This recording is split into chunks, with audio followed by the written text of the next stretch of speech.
All right, what is up, YouTube world? My name is Eric, and I'm with Expired Music Writer. Please subscribe if you already haven't. Comment, share, like, whatever you got to do. This video tonight, I always usually drink something when I'm doing these review. I can't even talk, and I'm not that damn drunk. Reviews or show review. I'm starting to do. This will be my first show review that's actually that I didn't write, I just talk about it. I see shows all the time. I've been to probably over 700 concerts. I've seen Aerosmith, Rolling Stones, Ryan Harmon from American Idol, which we'll be talking about today. Or I will, I guess y'all won't, but I will.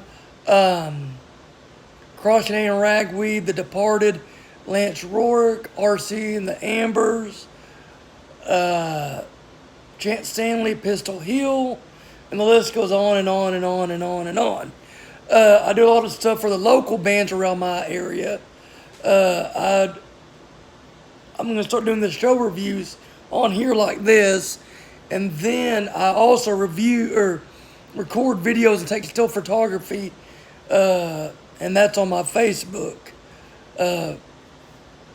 page. So, but tonight I'm going to be talking about Ryan Harmon. He competed on, just to give a little background, competed on season 18 of American Idol. He auditioned in Savannah, Georgia, and he sang a song called, I can't remember what the song was now, but it was an original song that he did. I knew this would happen. That's what it was. But Ron is a very great entertainer, very great young entertainer from the Arkansas area. And, or on American Idol, he said, Lamar, by golly, Arkansas. And he had Shooey. I can't do it like he does. He's got a different voice than I do. But like I said, my main goal is to be in the music. Well, I want to start a band, but help all the musicians out, and just, help them, But he played at Front Street Grill in Dardanelle, Arkansas, and I've been going to that place a long time. I've seen Cody Cannon, The Departed there, Jason Boland, Whiskey Myers, Ryan Harmon, Jocko Deal, Devin Robertson, Rocky Jones, and a lot of other artists. But he played acoustic on last Tuesday, February 8th of this year. And I got there a little bit about I don't know how many songs he did before I got in, but when I walked in, he was doing Lonesome, Ornery, and Mean by Waylon. I mean, he covers a buku of artists. And then he did Copperhead Road. And I usually, like, if there's acoustic set, I usually take the whole thing. So check that out on my YouTube channel, because I've got that whole performance up on YouTube. But like I said, he did his own songs. This night, though, he did a lot of covers. He didn't do as many originals as he did the last time I seen him.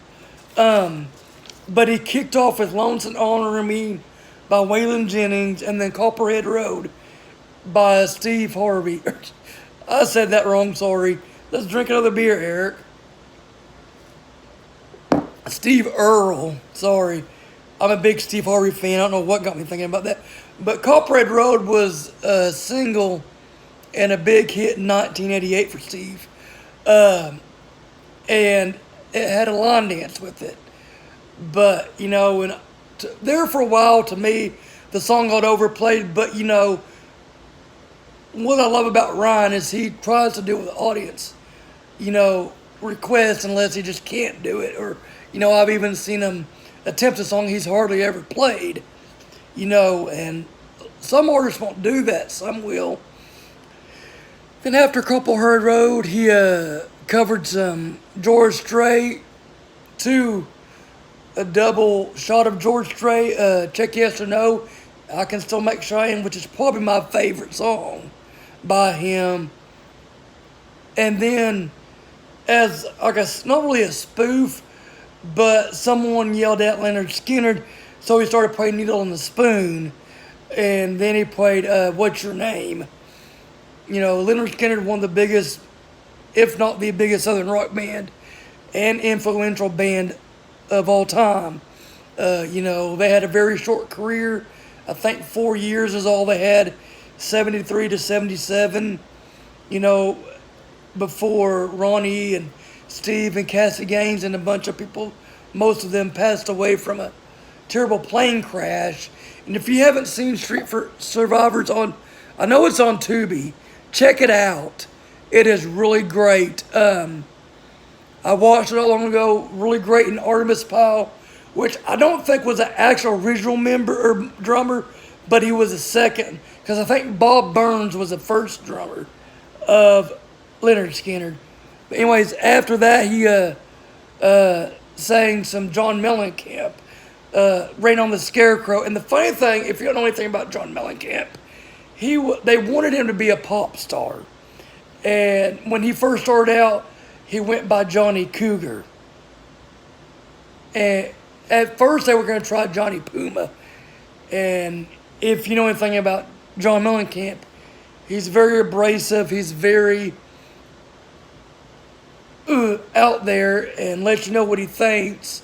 And he said, there ain't no way in hell I'm going with that. So they changed it to Johnny Cougar. And then they shortened it to John Cougar Mellencamp. And then, I don't remember what year it was, but on the Lonesome Jubilee album, I wish I would have looked this up because I remember him doing this, and we're going to look it up. He had John Mellencamp. I think he always despised that name, loathed it very much. But, I mean,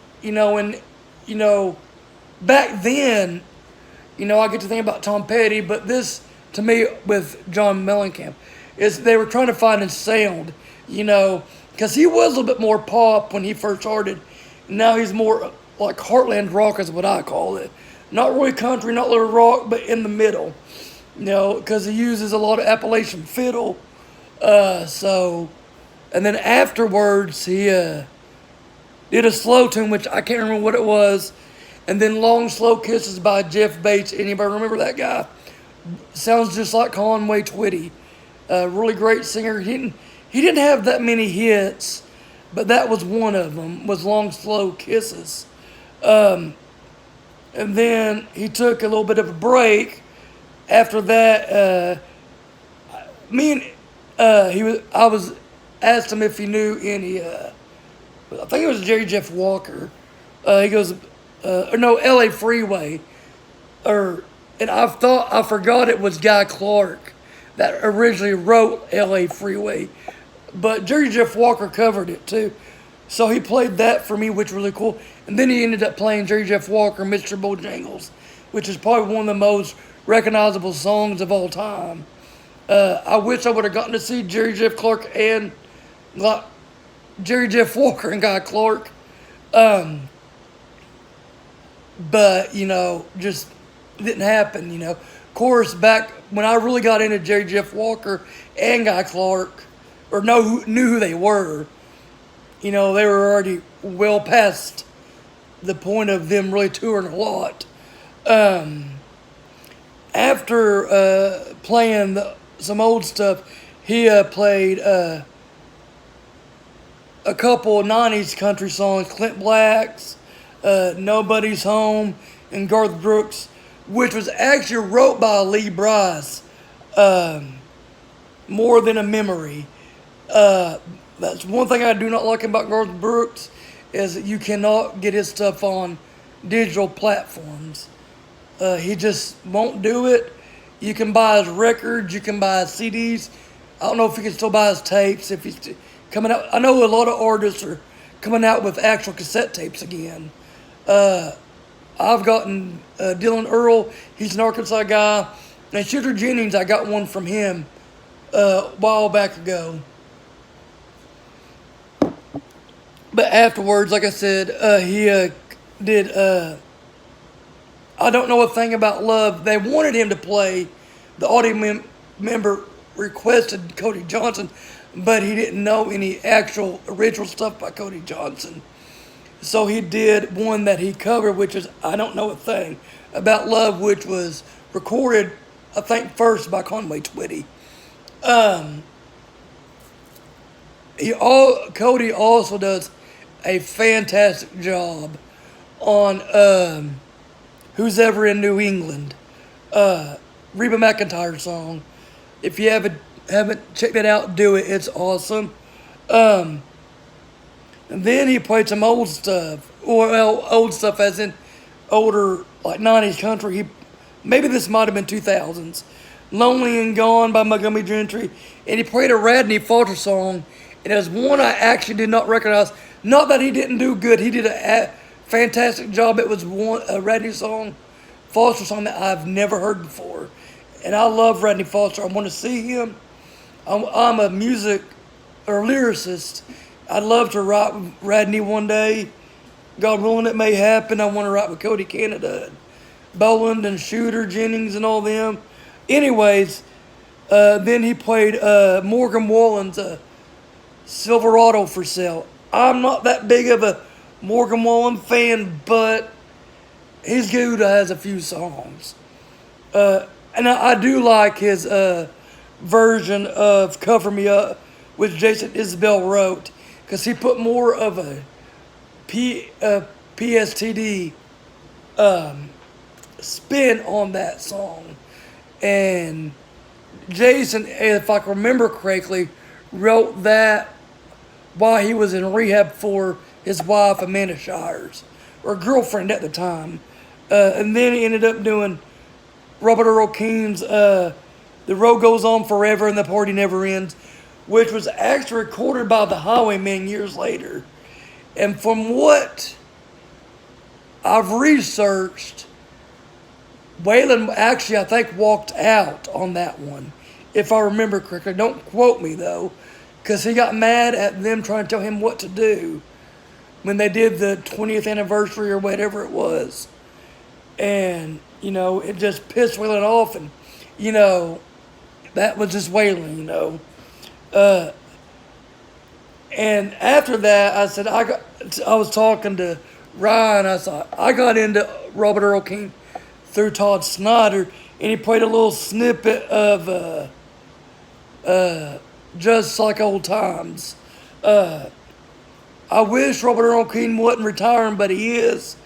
I was lucky enough to see him one time at Peacemakers Fest in Fort Smith, Arkansas, down on the river under Garrison Bridge.